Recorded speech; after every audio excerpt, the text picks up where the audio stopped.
the first time that levels of global poverty will go up. The scope of this pandemic is unprecedented. More and more communities are welcoming refugees, and Women are at the forefront of positive social change. We cannot ignore racism any longer. that the worst effects of climate change can still be avoided. More droughts, more floods, more forest fires.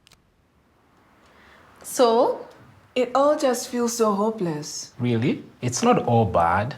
There are people doing good things in the world. I know, but look at all the injustice and suffering. Do you really think our actions make a difference? Sorry I'm late. welcome. Thank you. Hey, nice flowers. I know. Some kids were giving out flowers to everyone. Cool. We were just discussing the state of the world and how it can feel as though our actions are too small to impact the bigger picture. But every act of service we engage in, however small, contributes to the transformation of ourselves and the world around us. Let's keep watching.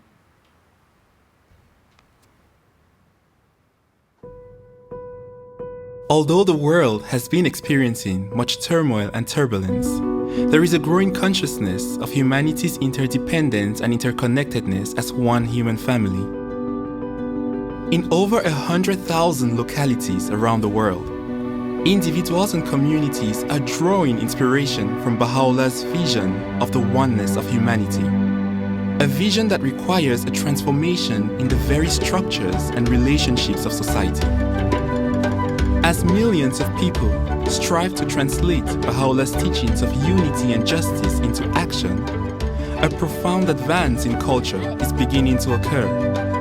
Individuals see themselves as protagonists of social change and seek to contribute to the betterment of their neighborhoods and villages.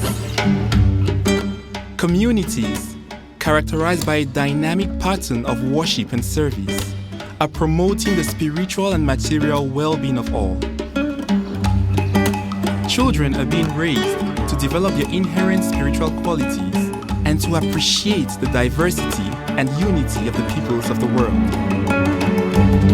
Young people are being empowered to navigate a crucial stage of their lives and to channel their energies towards building a just future.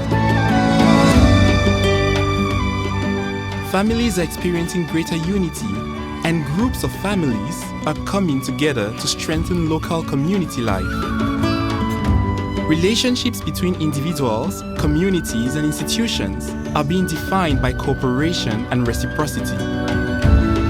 All these efforts aim at bringing humanity closer to the peaceful and prosperous global civilization envisioned by Baha'u'lláh. Well, this certainly gives me hope. Me too. I know. Just think about it. Your devotional, your children's class, in your junior youth group, they are all contributing to change. Yes, but there is still a long path ahead of us. And change does take time. Exactly. If we look at the Baha'i community 100 years ago, just after the passing of Abdul-Baha, it looked very different. When we reflect on how far we've come, we can see that the achievements of today are a result of the sacrifice and courage of those who came before us. It's true. The seeds that were planted then are giving fruit. That's right. Understanding history gives us the perspective we need in order to move forward. Let's continue.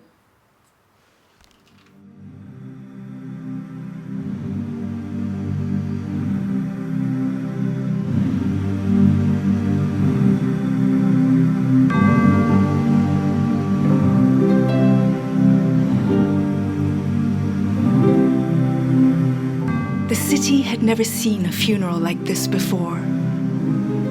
10,000 mourners from Jewish, Christian, and Muslim faiths, women, men, and children, rich and poor, had come together to pay tribute to Abdul-Baha, he who had been a loving father to them all.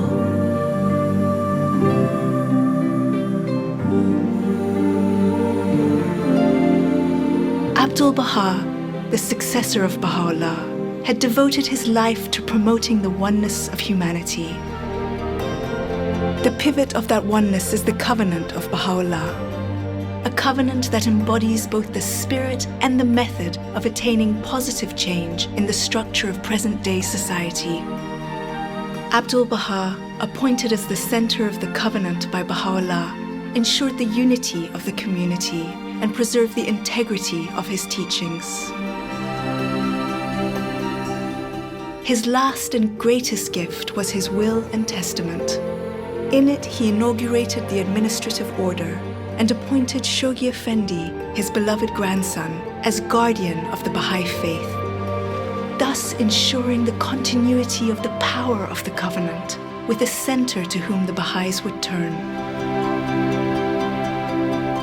Abdul-Baha had not left his loved ones alone.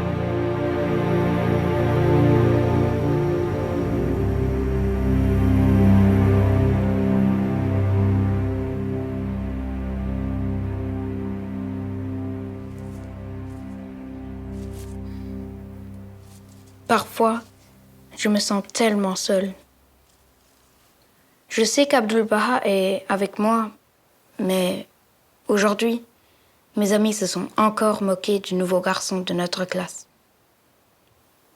Cette fois-ci, au lieu de ne rien faire, je leur ai dit d'arrêter. Mais alors, ils ont commencé à se moquer de moi. Tu as été très courageux. C'est pas toujours facile de faire ce qui est juste.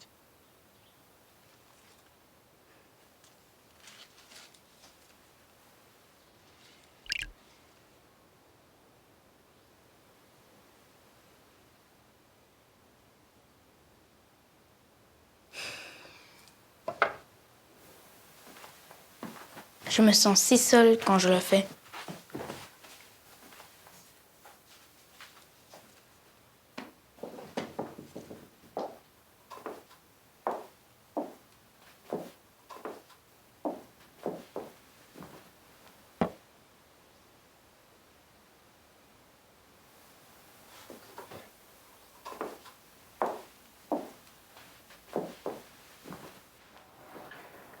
Beaucoup de gens qui ont amélioré le monde se sont parfois sentis seuls.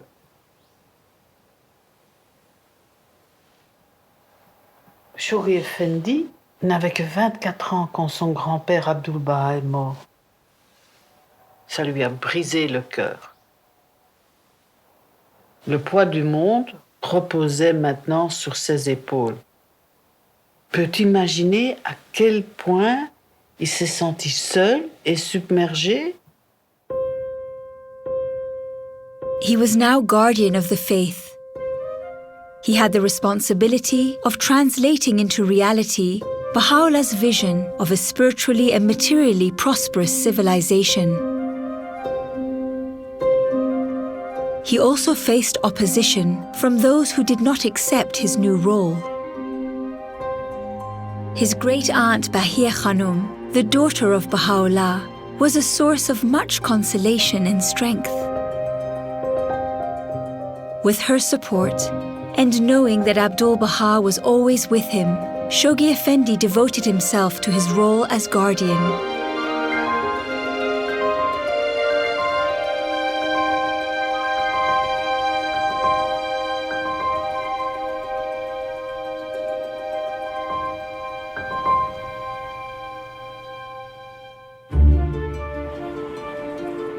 In 1921, the Baha'i community mainly consisted of groups of individuals and communities, some small, some large, scattered across the world with no clear system of organization.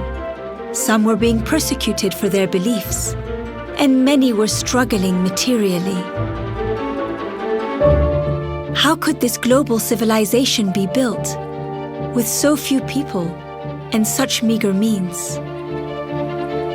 Of course, the building of such a civilization requires the conscious participation of everyone. Every nation and every group, indeed every individual, should be able to contribute to some degree to the emergence of this world civilization. At that time, so few people had heard of Baha'u'llah's message. How could it be shared with all the peoples of the world?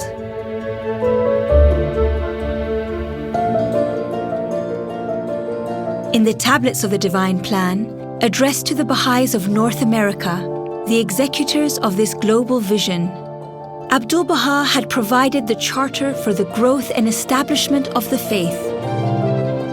Within these tablets are held the seeds of the world's spiritual revival and the emergence of that civilization.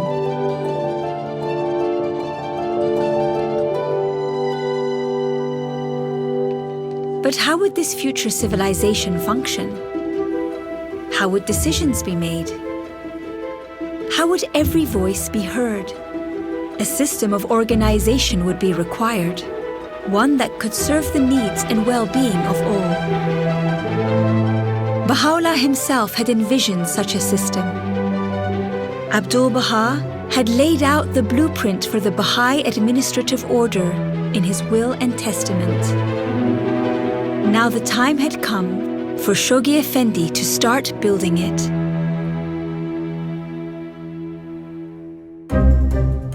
From the passing of Abdul-Baha and through the midst of the Great Economic Depression of the 1930s, the Baha'is, though small in number, responded with love and faith to Shoghi Effendi's directives.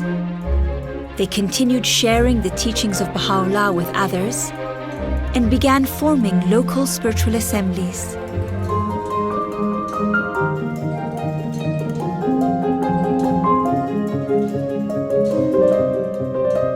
While forming these new institutions, could they have imagined how today people in many places are turning to local spiritual assemblies for guidance and illumination?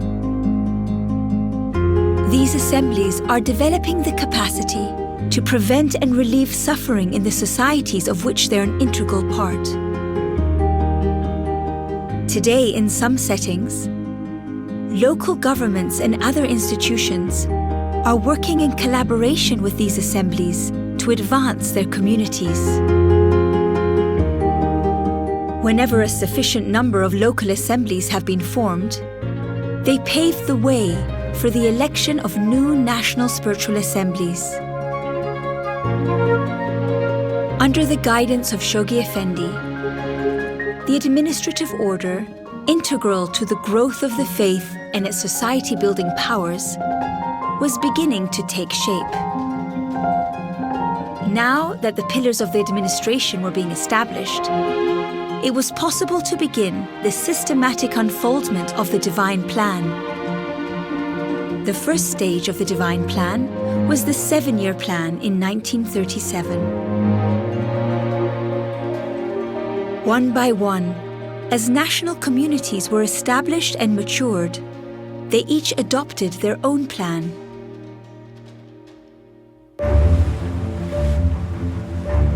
At the start of World War II, as nations began launching armies of invasion, the Baha'is arose to marshal an army of love.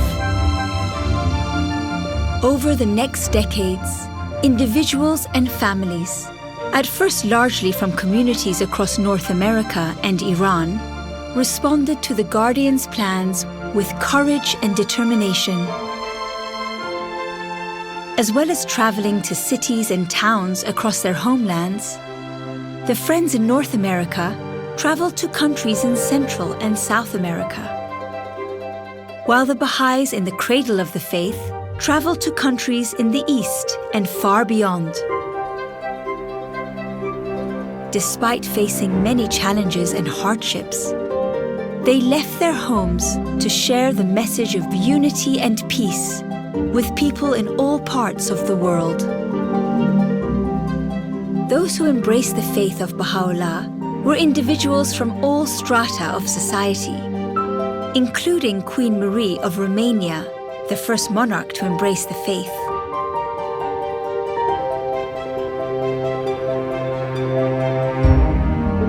Shoghi Effendi wrote thousands upon thousands of letters, guiding, inspiring, and encouraging individuals, groups, and Baha'i institutions. He offered profound insights, building an awe-inspiring vision of the future. He translated the Baha'i writings into English, expounded the sacred texts, and developed the faith's spiritual and administrative center in the Holy Land.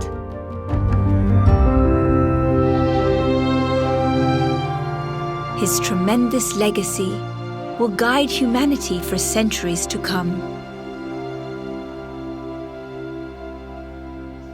Même si Shoghi Effendi était guidé et protégé, ça ne veut pas dire qu'il n'a pas souffert.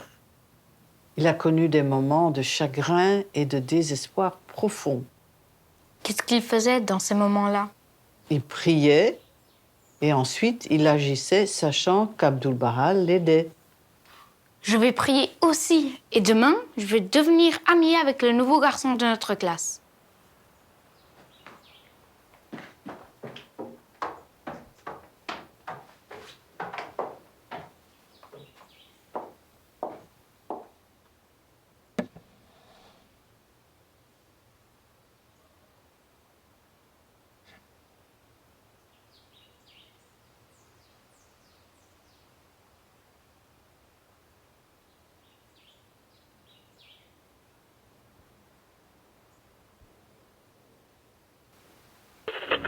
Germany invades Poland and the Free State of Danzig. 6. The first atomic bomb hit Hiroshima. Peace and a final end to history. 51 United Nations have organized to give the civilized Universal Declaration of Human Rights. South Korea becomes a battleground.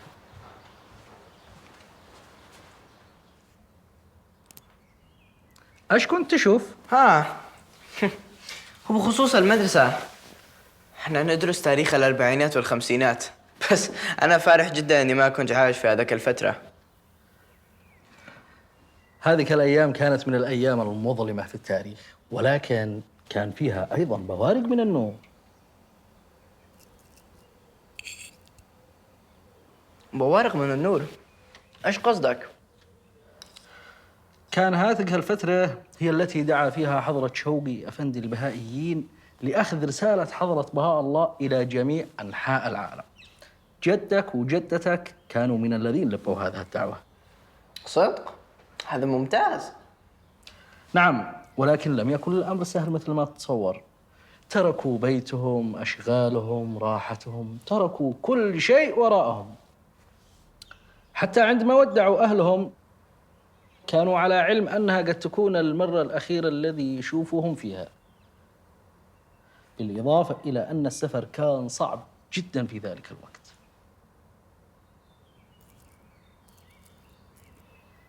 بس كيف قدروا يفعلوها؟ نعم، لقد فعلوا ذلك بدافع الحب النابع من قلوبهم لحضرة بهاء الله وللبشرية، بالإضافة إلى أنهم كانوا على علم بأن رسالة حضرة بهاء الله لا تقتصر على البهائيين فقط، وإنما هي للعالم أجمع. واو. خليني أوري لك شيء.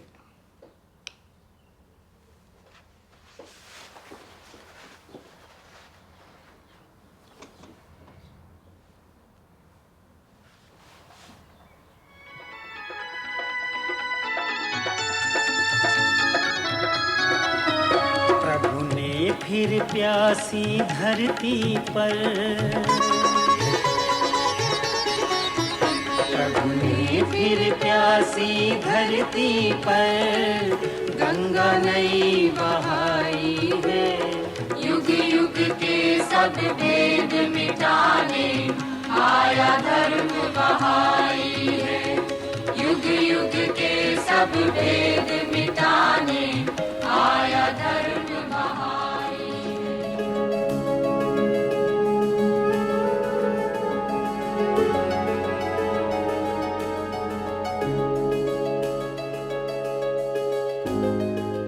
By 1953, the capacity of the Baha'i community had so increased that Shoghi Effendi could now call for the first global collective plan.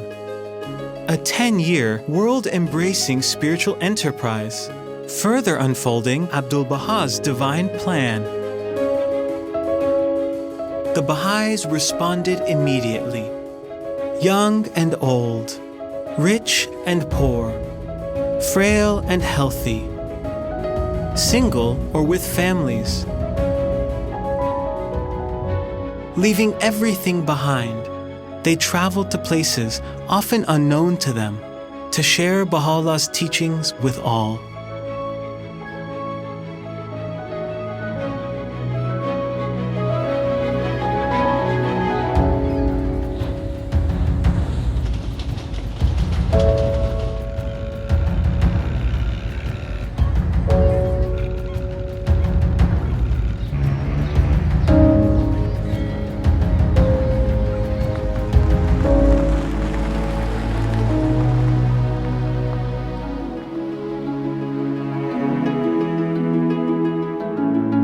No account can ever record every sacrifice, every heroic act that these souls offered.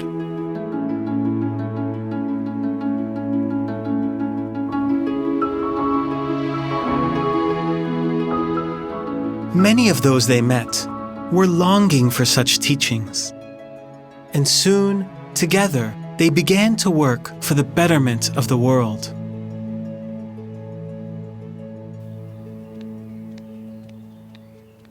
أها، إذا العيش في هذاك الزمان ما كان سيء لهذه الدرجة. طيب، فأجي بعد الظهر اليوم؟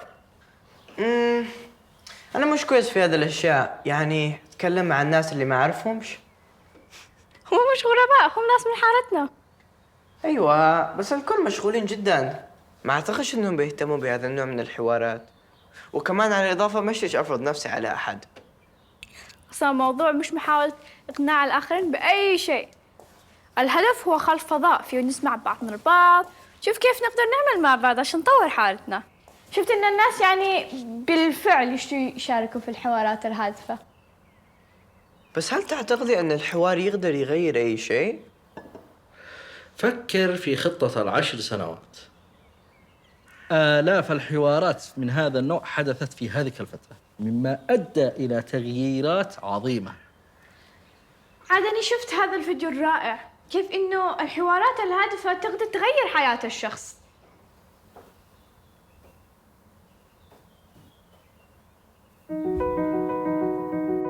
I was born in Germany in 1921.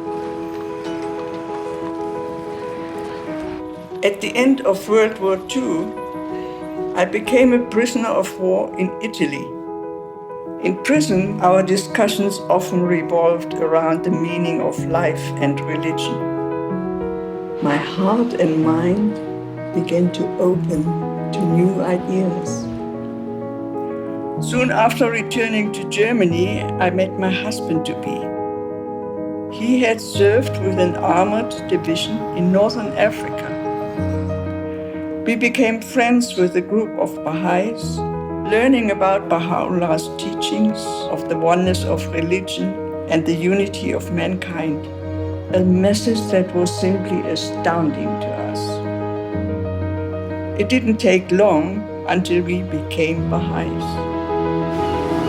In 1957, we went on pilgrimage and met the beloved guardian. When he learned that my husband had fought in Africa, he encouraged him to return, this time with a message of love. On the 5th of July 1959, with our 6 children, we arrived in Southwest Africa during the time of strict apartheid. It was forbidden for people of different races to be friends. Because we weren't allowed together openly, we held meetings in our homes to study Baha'u'llah's writings. Despite such hardship, we were grateful just to be together. A few years later, the first local spiritual assembly was elected. This was the beginning of the Baha'i administration in Namibia. إذا خلاص بنضمكم بعد الظهر اليوم. طيب. بس تعرفي قصة هذيك الأيام ما كانت كلها قصة انتصارات. مع كل انتصار كان هناك أزمات لازم يتغلبوا عليها. أي نوع من الأزمات؟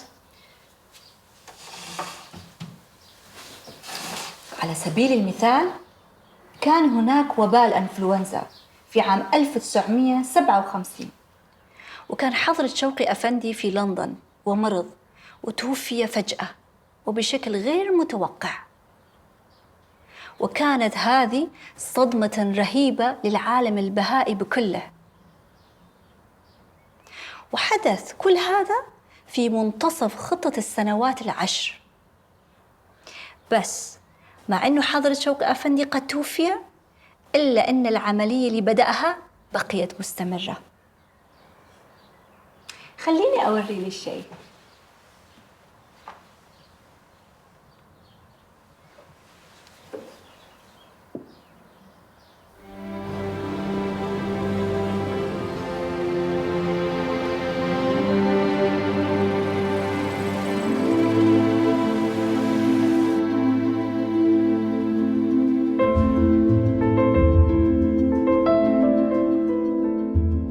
There was an overwhelming sense of grief and desolation upon the passing of the guardian.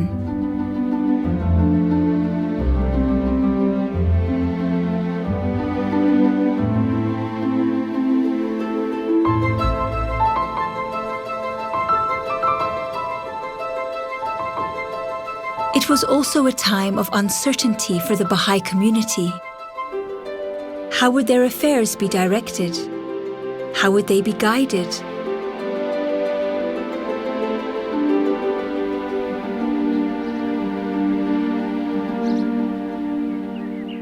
Immediately after the funeral, the women and men who had been appointed by Shoghi Effendi as hands of the cause of God gathered together in the Holy Land.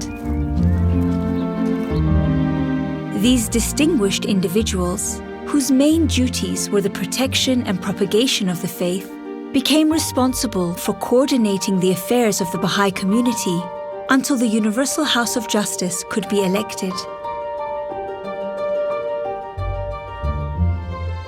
The power of the covenant to maintain unity was evident in the community's unwavering loyalty to the hands of the cause.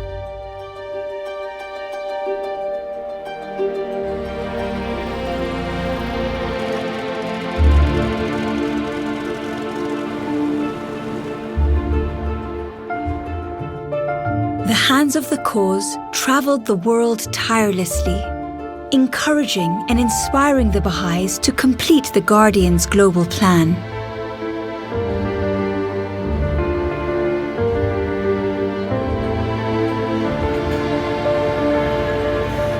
Baba Mungu wa mapenzi, unisamehe dhambi zangu, mimi ni kipofu masikini mbele yako. Baba Mungu wa mapenzi, unisamehe dhambi zangu, mimi ni kipofu masikini mbele yako. Bahá'u'lláh asifiwe, Bahá'u'lláh asifiwe, Bahá'u'lláh asifiwe, mkombozi wa dunia. Bahá'u'lláh asifiwe, Bahá'u'lláh asifiwe, Bahá'u'lláh asifiwe, mkombozi wa dunia.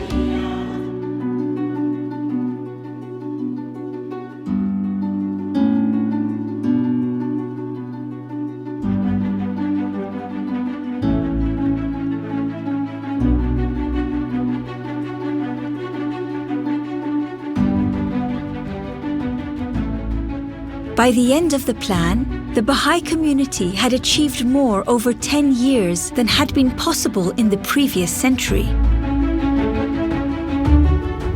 The number of countries and territories in which Baha'is resided had doubled to 259 in more than 14,000 localities.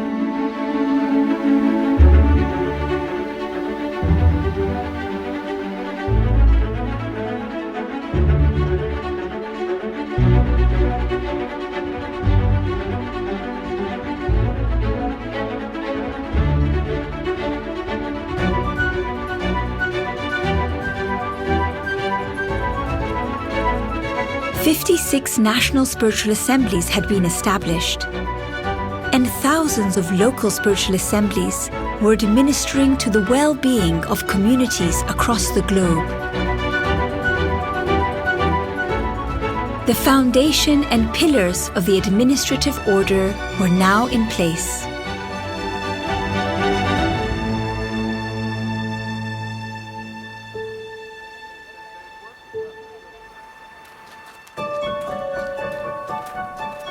On the 21st of April 1963, members of 56 national assemblies from around the world gathered together at the house of Abdul-Baha in Haifa to elect the Universal House of Justice, the international governing body of the Baha'i faith.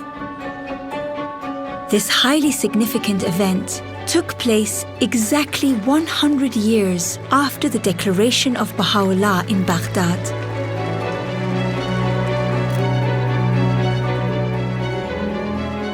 The hands of the cause requested that they themselves be left free from election to this institution so as to perform the services assigned to them by the Guardian.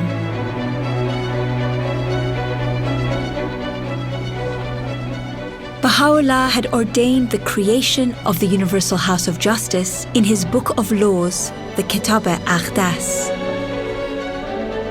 Abdul-Baha had confirmed its authority in his will and testament, and the Guardian had devoted more than 3 decades to preparing the Baha'i world for its election.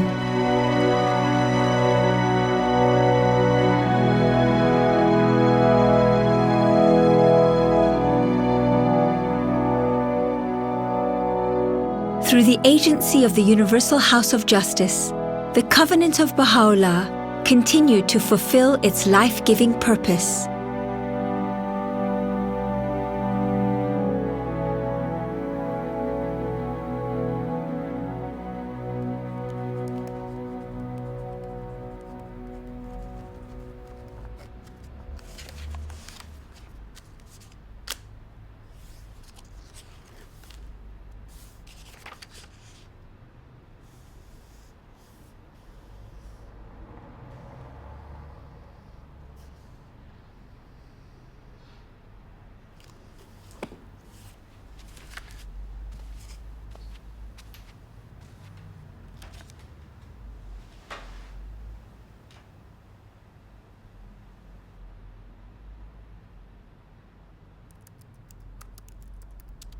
These next 3 decades were tumultuous and creative years.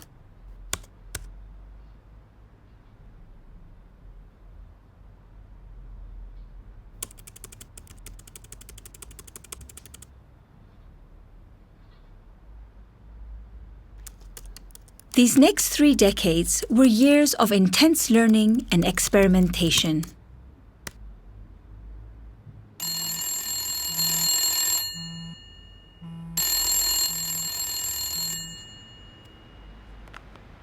नमस्ते आशा। मैं ठीक हूँ, शुक्रिया। बस ग्रीष्मकालीन शिविर के लिए अपनी प्रस्तुति पर काम कर रही हूँ। अच्छा चल रहा है। कौन सा आमंत्रण? ओह, समीक्षा बैठक के लिए? हाँ, मुझे मिला। दरअसल मेरा जाने का विचार नहीं था। अब मैं प्रार्थना सभा का आयोजन नहीं करती। शुरू में सब बहुत अच्छा चल रहा था, फिर कुछ समय बाद लोगों ने आना बंद कर दिया, इसलिए मैंने बंद करने का फैसला लिया। मैं समझती हूँ, पर मुझे नहीं लगता मेरे पास बांटने के लिए कुछ भी महत्वपूर्ण है। ठीक है, मैं इसके बारे में सोचकर आपको बताऊंगी। Bye Asha.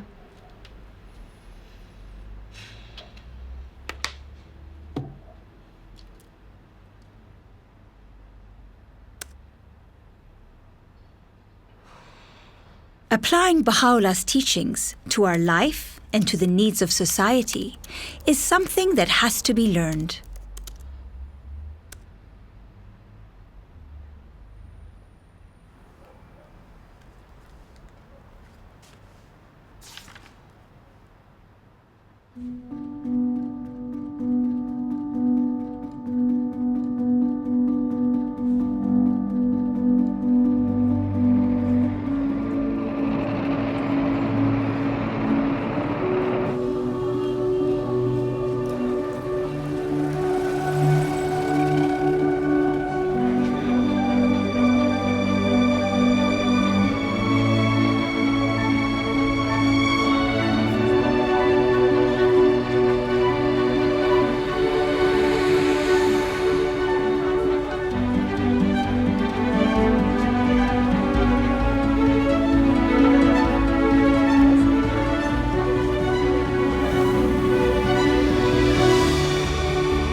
With a heart full of joy and gladness, I greet and welcome all the beloved friends who are assembled here for the purpose of celebrating the most great jubilee.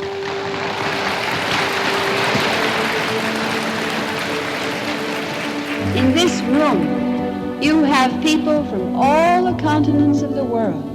You have people from so many tribal backgrounds, so many religious backgrounds.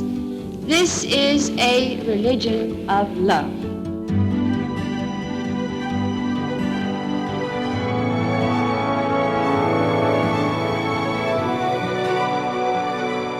In 1963, the Universal House of Justice began to guide the Baha'i community through a series of plans following the pattern set by Shoghi Effendi.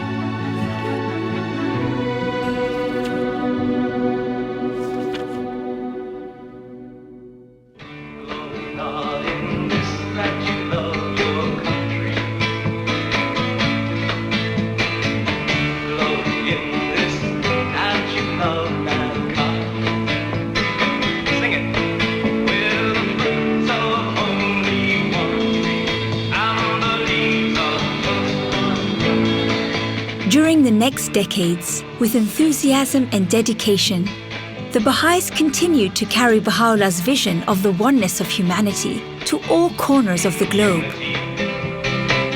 Artistic expression flourished in the sharing of the teachings. Music, dance, and drama touched hearts and attracted souls.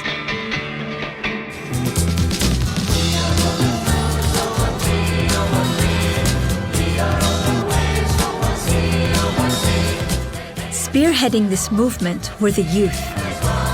Drawing on the power of prayer and inspired by the young heroines and heroes of the faith, they enthusiastically arose to play a vital part in this spiritual enterprise.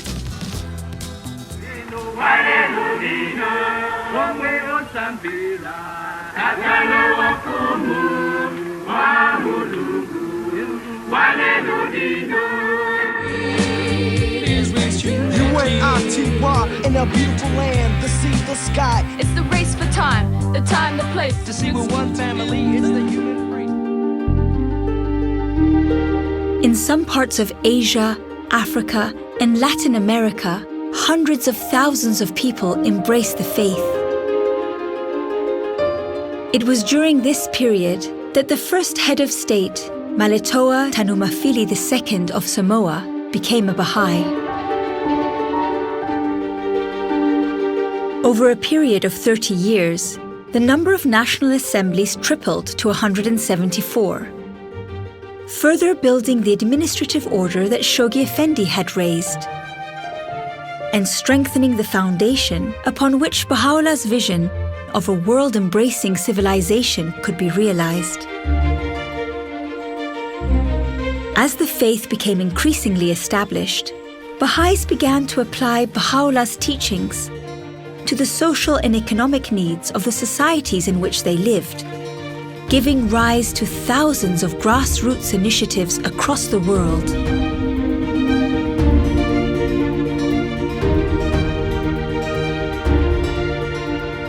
Hundreds of sustained projects in education, health, literacy, and agriculture were born. Numerous Baha'i-inspired development organizations emerged for the welfare and prosperity of all. Such initiatives were first set in motion by Abdul-Baha in Iran, with the establishment of schools for both girls and boys, the creation of clinics, and the encouragement of programs aimed at social and economic prosperity.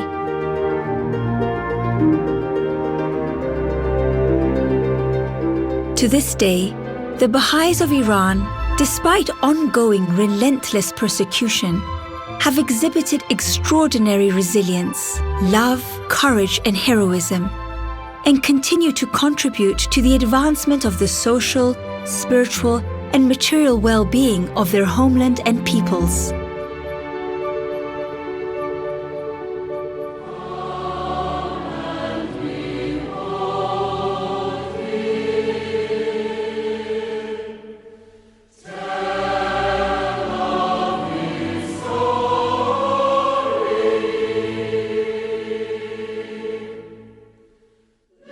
By the 1990s, the ethnic and cultural diversity of the Baha'i community worldwide was greatly enriched and its character transformed.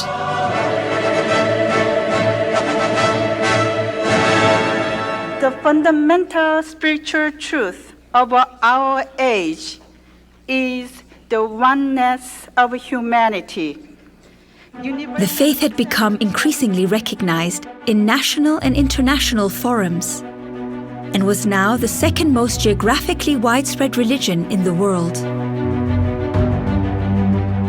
As a result of this rapid growth, many challenges arose.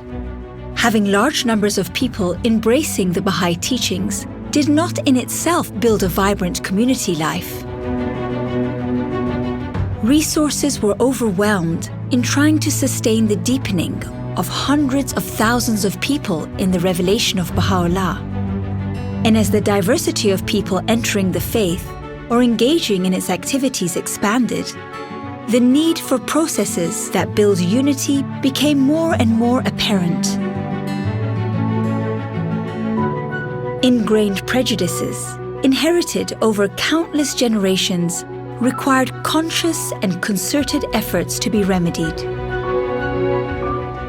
Many questions arose. How can women be given an equal voice in an unbalanced world dominated by men? How are the educational needs of large numbers of children to be systematically addressed?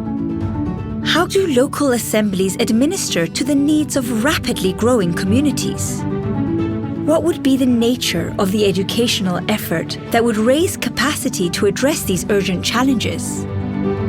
This launched the Baha'i world into a process of intense learning, where many new strategies, methods, and approaches were tested. The institution of the Councillors played a crucial role in navigating this process. This institution was created by the Universal House of Justice to extend the functions of the hands of the cause of God. Through it, a system now exists by which lessons learned in one place can be quickly analyzed and shared with the entire Baha'i community, enriching global consultations, stimulating sustained action, building capacity, and inspiring confidence. Today, the International Teaching Center, together with the Continental Board of Councillors and their auxiliaries, continues to stimulate and advance this flow of learning.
In the Tablet of Carmel, Baha'u'lláh revealed the charter for the development of the world's spiritual and administrative center of the faith.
In 1996, the Baha'i community had reached a turning point.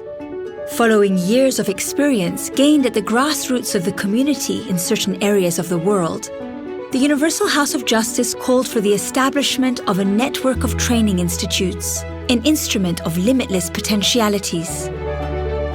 This set in motion a process to raise capacity within every population to take charge of its own spiritual, social, and material progress. The Baha'i community had now entered a new stage in its learning and development.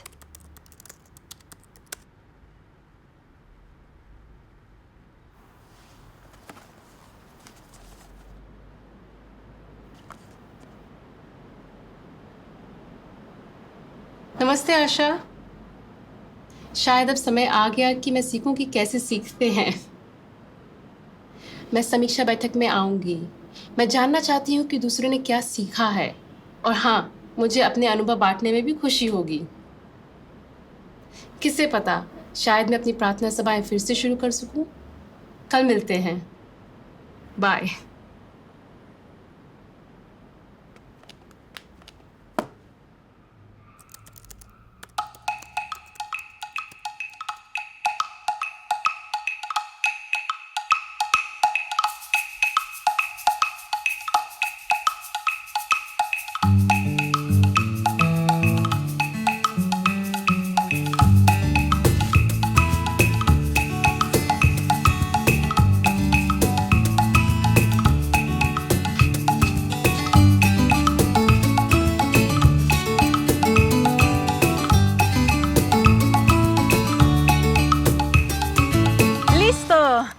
¡Qué precioso!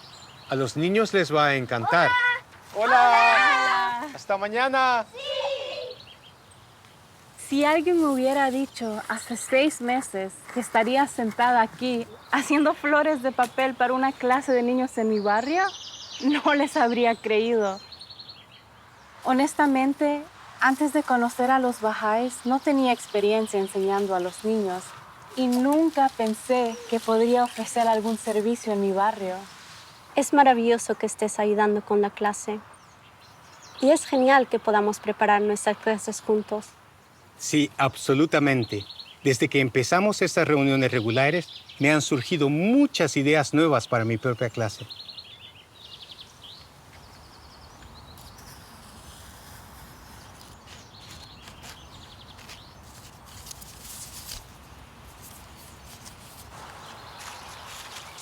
Por cierto, ¿cómo planeas hacer la memorización esta vez?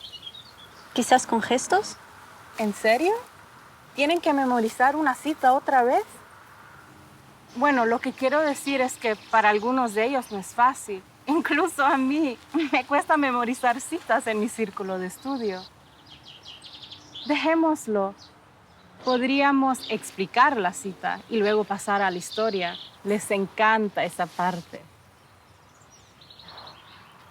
A los niños les encantan las historias, es verdad.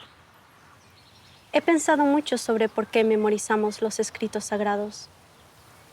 Podríamos simplemente leer la cita, pero en realidad no permanece en nuestras mentes.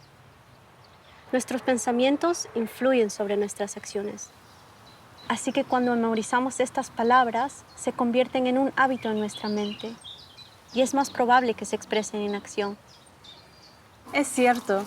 Cuando comienzo a perder la paciencia, recuerdo que una lengua amable es el imán del corazón de los hombres. Sí, hay un poder en la palabra de Dios. Tiene una influencia creativa en el mundo del ser. Abre nuestro corazón y puede transformarnos. Mira esto.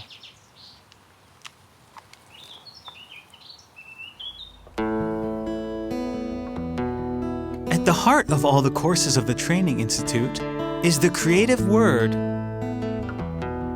As people participate in these courses, they deepen their understanding of the Baha'i teachings and develop the capacity to meet the spiritual and material needs of their villages and neighborhoods. The concept of the Training Institute is not something new. Abdul-Baha himself had referred to the training of teachers of the faith in the tablets of the divine plan. He also encouraged regular study classes to prepare teachers of the faith in Iran. Over the past 25 years, more and more people have been participating in the Institute process, giving rise to vibrant and purposeful new communities. All are welcome. There is a new understanding of the relationships between the individual, the institutions, and the community, and how their roles are complementary in building a better world. Individuals see themselves as protagonists of change, responsible for their own spiritual growth, while at the same time contributing to the development of society. Institutions seek to nurture, encourage, and guide, creating an environment of trust and support. At the heart of these vibrant communities are service and worship. These two essential and inseparable aspects of life are wed together in the institution of the Mashah al-Azkar, the dawning place of the praise of God, a reality described by Abdul-Baha as one of the most vital institutions in the world. The house of worship, a place for prayer and meditation, is to be surrounded by humanitarian institutions, such as schools, hospitals, and orphanages, that serve the population around it. The first house of worship was built in 1908 in Ashgabat, Turkmenistan. In 2016, the world witnessed the completion of the last continental house of worship in Santiago, Chile. Since then, local and national temples have begun to be built in different parts of the world, serving as beacons of light, illuminating the planet.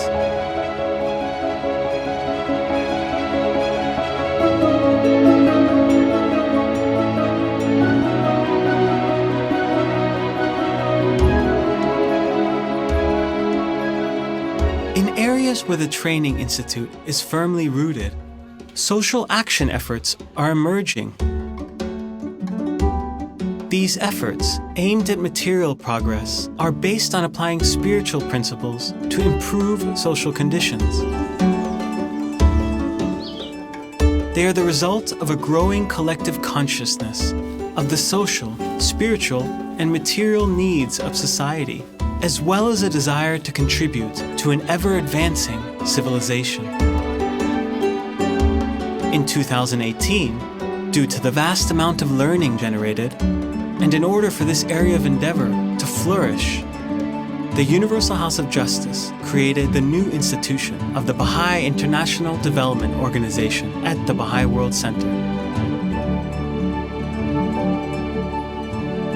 The capacities built in the arena of social action are also enriching the participation of Baha'is in prevalent discourses of society.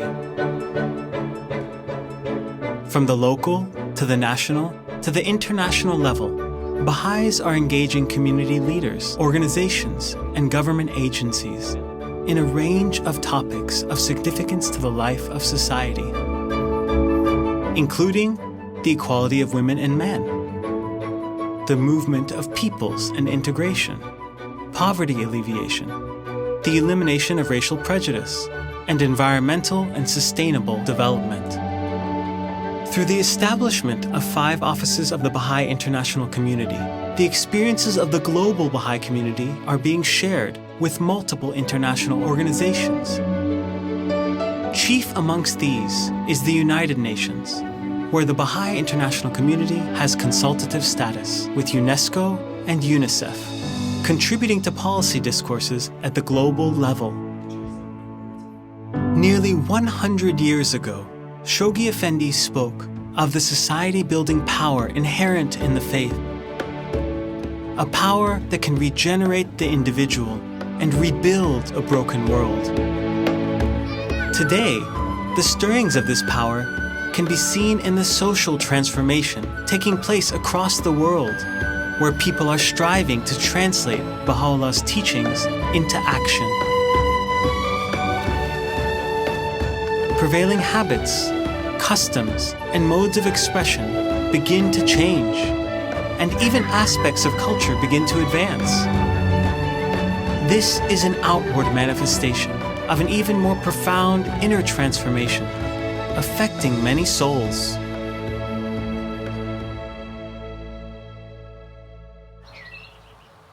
Esto es increíble. Ahora entiendo cómo nuestra clase de niños encaja en el contexto más amplio. Exactamente. Y por muy pequeña que sea nuestra clase, está contribuyendo a un bien común. Cuéntame más sobre este cambio de cultura. Una de las evidencias que veo es en la manera en que se están redefiniendo las relaciones. Nuestra relación con el Creador, entre nosotros e incluso con la tierra. Por ejemplo, en localidades donde el proceso de instituto está floreciendo, la relación entre mujeres y hombres está cambiando. Juntos están trabajando para desafiar prejuicios profundamente arraigados y costumbres injustas. Donde antes veíamos una cultura de opresión, hoy vemos surgir una cultura de igualdad. Y las mujeres están a la vanguardia de la transformación de la sociedad. Quisiera mostrarte algo.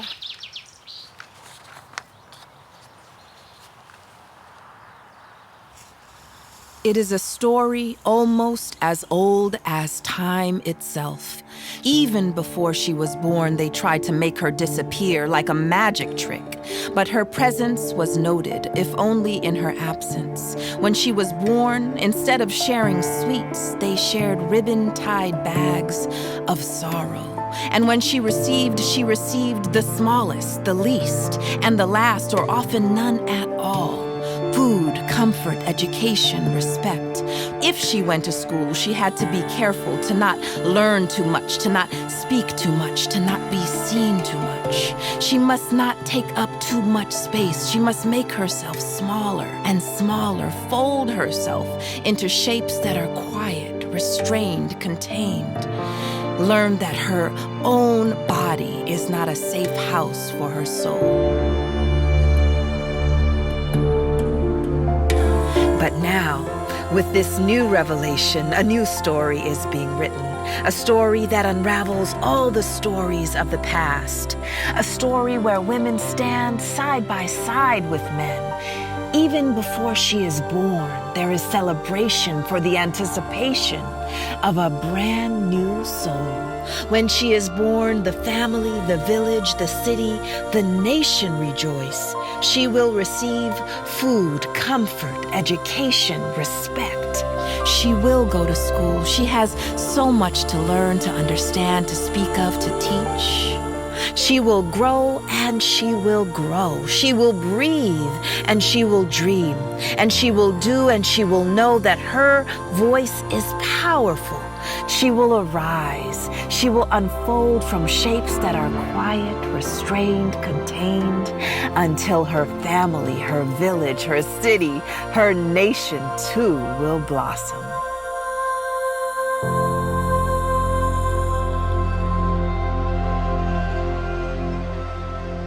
Today, after a full century of collective efforts, we are beginning to see the treasures of wisdom hidden in Abdul-Baha's will and testament and the tablets of the divine plan.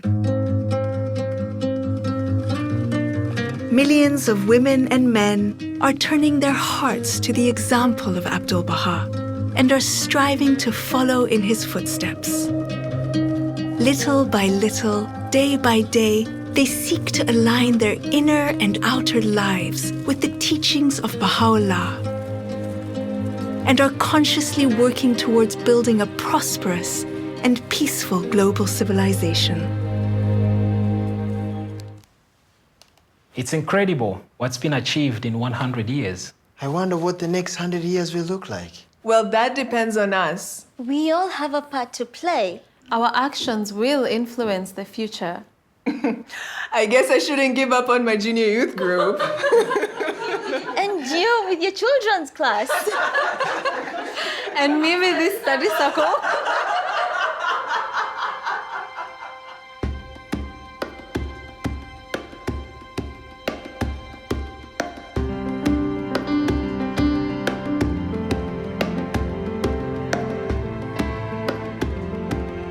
You have written the story of the unfoldment of the divine plan on the scroll of its first century.